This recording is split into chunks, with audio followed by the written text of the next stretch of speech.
a really great job. It's just almost impossible to actually follow the film because it's cut to pieces.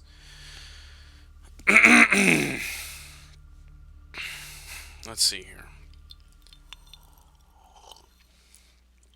Oh, and Phaedra Harkonnen, or Harkonnen. I keep getting the pronunciations wrong. It's supposed to be Harkonnen, but I've pronounced it as Harkonnen for so long that it just comes like that sometimes. Phaedra is played by Sting, of all people, the actual singer, Sting. And he spends a good majority of the film shirtless. And he's very young and, like, he's got abs. He's ripped. Anyway, so, on to the next chapter. We'll see what we can get done here. I could probably fit another 2 to 3 chapters into the next hour, so we'll see how much I can get done here. This is chapter 5. They're not numbered in this. They're just kind of like page breaks, so I'm kind of going off of what I remember. Yui, Wellington, medical doctor of the Suk School, married to Wanda Marcus, Bene Gesserit, chiefly noted as betrayer of Duke Leto Atreides, from the Dictionary of Muad'Dib by the Princess Aurelian. Although he heard Dr. Yui enter the training room, noting the stiff deliberation of the man's pace, Paul remained stretched out, face down on the exercise table where the masseuse had left him. He felt deliciously relaxed after the workout with Gurney Alec. "You look comfortable," said Yui in his calm, high-pitched voice. Paul raised his head and saw the man's stick figure standing several paces away. Took it at a glance, the wrinkled black clothing, the square block of a head, and the purple lips, and the drooping mustache, the diamond tattoo of imperial conditioning on his forehead, the long black hair caught in the Suk School's silver ring at his left shoulder. "You'll be happy to hear we haven't the time for regular lessons today," Yui said. "Your father will be along presently." Paul sat up. "However, I've arranged to have a film book viewer and several lessons during the crossing to Arrakis." "Oh." Paul began pulling on his clothes. He felt excitement that his father would be coming. He had spent so little time with him since the Emperor's command to take over the fief on Arrakis. Yui crossed to the L table, thinking how the boy has filled out these past few months. Such a waste. Such a sad waste. And he reminded himself, "I must not falter. That what I do is done to be certain my Wanda no longer can be hurt by the Harkonnen beasts." Paul joined him at the table, buttoning his jacket. "What will I be studying on the way across?" "Ah, the tyrannic life forms of Arrakis. The planet seems to have opened its arms to certain tyrannic life forms. It's not clear how. I must seek out the planetary ecologist when we arrive, Dr. Kynes, and offer my help in the investigation." And Yui thought, "What am I saying? I play the hypocrite even with myself." There'll be something on the Fremen?" Paul asked. "The Fremen?" Yui drummed his fingers on the table, caught Paul staring at the nervous motion, and withdrew his hand. "Maybe you have something on the whole Arrakeen population?" Paul said. "Yes, to be sure," Yui said. "There are 2 general separations of the people. Fremen, they are the one group, and the others are the people of the Graben and Sink, and the Pan. There's some intermarriage, I'm told. The women of the Pan and Sink villages prefer Fremen husbands. Their men prefer Fremen wives. They have a saying, 'Polish comes from the cities, wisdom from the desert.'" "Do you have any pictures of them?" "I'll see what I can get for you. The most interesting feature, of course, is their eyes, totally blue with no whites in them." "Mutation?" "No, it's linked to the saturation of the blood with melange." "The Fremen must be brave to live at the outer edges of the desert." "By all accounts," Yui said, "they compose poems to their knives. Their women are as fierce as the men. Even Fremen children are violent and dangerous. You'll not be permitted to mingle with them, I dare say." Paul stared at Yui, finding in these few glimpses of the Fremen a power of words that caught his entire attention. What a people to win as allies. "And the worms?" Paul asked. "What?" "I'd like to study more about the sandworms." "Ah, to be sure. I've a film book on a small specimen, only 110 meters long, and 22 meters in diameter. It was taken in the northern latitudes. Worms of more than 400 meters in length have been recorded by reliable witnesses, and there's reason to believe even larger ones exist." Paul glanced down at the conical projection chart in the southern Arrakeen latitudes spread out on the table. The desert belt and the southern polar regions are marked uninhabitable. "Is it the worms?" "And the storms. but any place can be made habitable. If it is economically feasible, Huey said. Arrakis has many costly perils. He smoothed his drooping mustache. Your father will be here soon. Before I go, I have a gift for you. Something I came across in packing. He put an object on the table between them, black, oblong, no longer than the end of Paul's thumb. Paul looked at it, and Huey noted how the boy did not reach for it and thought, how cautious is he? It is a very old orange Catholic Bible, made for space travelers. Not a film book, but actually printed on filament paper. It is its own magnifier and electrostatic charge system. He picked it up and demonstrated. The book is held closed by the charge, which forces against the spring-locked covers. You press the edge, and thus, when the pages you have selected repel each other, and the book opens. It's so small. But it has 1,800 pages. You press the edge thus, and so, and the charge moves ahead one page as you read. Never touch the actual pages with your fingers. The filament tissue is way too delicate. He closed the book and handed it to Paul. Try it. Huey watched Paul work the page adjustment and thought, I salve my own conscience. I give him the surcase of religion before betraying him. Thus may I say to myself that he has gone where I cannot go. This must have been before there were film books. It is quite old. Let it be our secret, eh? Your parents might think it too valuable for one so young. And Huey thought his mother would certainly wonder at my motives. Well, Paul closed the book and held it in his hand. If it's so valuable, indulge an old man's whim, Huey said. It was given to me when I was very young. He thought, I must catch his mind as well as his cupidity.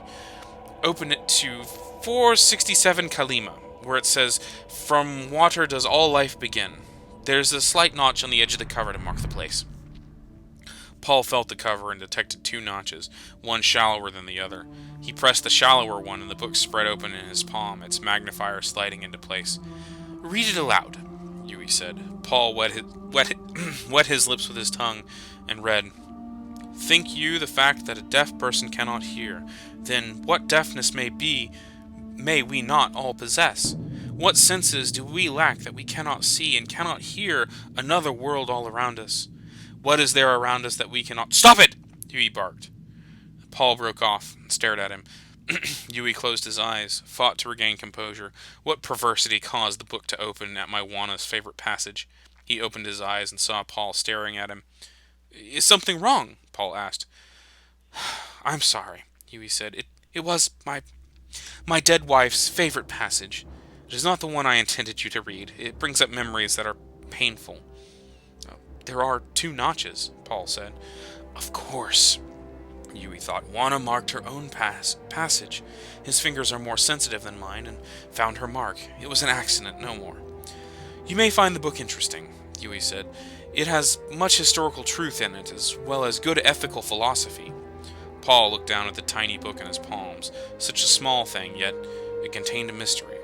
Something had happened while he read from it. He had felt something stir his terrible purpose. Your father will be here any minute, Huey said. Put the book away and read it at your own leisure. Paul touched the edge of it, as Huey had shown him, and the book sealed itself. He slipped it into his tunic. For a moment there, when Huey had barked at him, Paul had feared the man would demand the book's return. I thank you for the gift, Dr. Huey, Paul said, speaking formally. It will be our secret. If there is a gift or a favor you wish of me, please don't hesitate to ask. I need for nothing. And he thought, why do I stand here torturing myself and torturing this poor lad, though he does not know it? Oh yeah, these damn Harkonnen beasts. Why did they choose me for their abomination? That was a short chapter.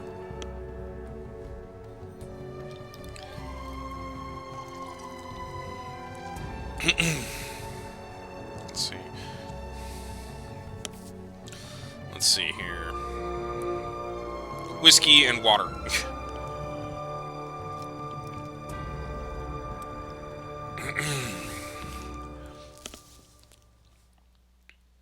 So let's see. Alright. Just checking the time and everything. I don't want to go too long because I am kind of hungry. And I want to kind of stick to the schedule that I made, which is 6 to 9 for reading. I'll probably go over that or change that at some point. It's just that seemed like a good time for me. Like I said, I haven't really eaten much today, so food is a must. Chapter 6. How do we approach the study of Muad'Dib's father? A man of surpassing warmth and surprising coldness was the Duke Leto Atreides. Yet many facts about the way to this Duke, his abiding love for his Bene Gesserit lady, the dreams he held for his son, the devotion to which men served him. You see him there, a man snarled by destiny, a lonely figure with his light dimmed behind the glory of his son. Still, one must ask, what is the son but an extension of the father? From Muad'Dib Family Commentaries by Princess Aurelian. Paul watched his father enter the training room. He saw the guards take up station outside. One of them closed the door. As always, Paul experienced the sense of presence in his father, someone totally there. The Duke was tall, olive-skinned. His thin face held harsh angles, warmed only by deep gray eyes. He wore a black working uniform with red armorial hawk crest at his breast, a silvered shield belt with the patina of much use girded at his narrow waist. Hard at work, son?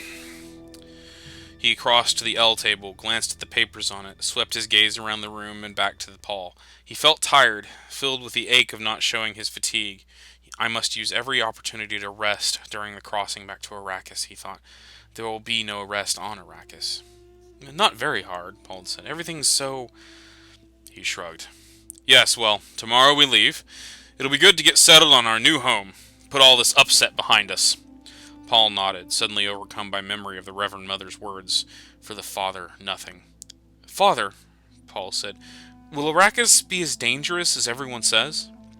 The Duke forced himself to the casual gesture, sat down on the corner of the table and smiled. A whole pattern of conversation welled up in his mind, the kind of thing he might use to dispel the vapors of his men before a battle. The patterns froze before it could be vocalized, confronted by the single thought: "This is my son." "It'll be dangerous," he admitted. "Wat tells me we have a plan for the Fremen." And he wondered, why don't I tell him what the old woman said? How did she seal my tongue? The Duke nodded to his son's noted his son's distress, and said, "As always, Huat sees the main chance, but there are much more. I see also the Combine Honet Uber Advancer Mercantiles, the Chom Company. By giving me Arrakis, His Majesty is forced to give us a Chom directorship. A subtle gain. Chom controls the spice. And Arrakis, with his spice, is our avenue to Chom," the Duke said. "There is more to Chom than just melange." "Did the Reverend Mother warn you?" Paul blurted out. He clenched his fists, feeling his palms slippery with perspiration. The effort it had taken to ask that very question. "Wat tells me she frightened you with warnings about Arrakis," the Duke said. "Don't let a woman's fears cloud your mind. No woman wants her loved ones endangered. The hand behind these warnings was your mother's. Take this as a sign of her love to us." "Does she know about the Fremen?" "Yes, and about much more." "What?" And the Duke thought, the truce could be worth than he imagines. But even dangerous facts are valuable, if you've been trained to deal with them. And there's one place where nothing has been spared for my son, dealing with dangerous facts. This must be levied, he thought. He is young. Few products escape the Chom's touch, the Duke said. Logs, donkeys, horses, cows, lumber, dung, sharks, whale fur. The most prosaic and the most exotic. Even our poor Mundi rice from Caladan. Anything the Guild will transport. The art forms of Ikaz, the machines from Raichi and Ix. But all fades before melange. A handful of spice will buy a home on Tupel. It cannot be manufactured. It must be mined on Arrakis. It is unique and has true geriatric properties. And now we control it. To a certain degree. But the important thing is to consider all of the houses that depend on Chom profits, and think of the enormous proportion of those profits depending on a single product, the spice. Imagine what could happen if something could reduce spice production. Whoever had stockpiled melange could make a killing. Others would be out in the cold. The The Duke permitted himself a moment of grim satisfaction, looking at his son and thinking how penetrating, how truly educated that observation had been. He nodded.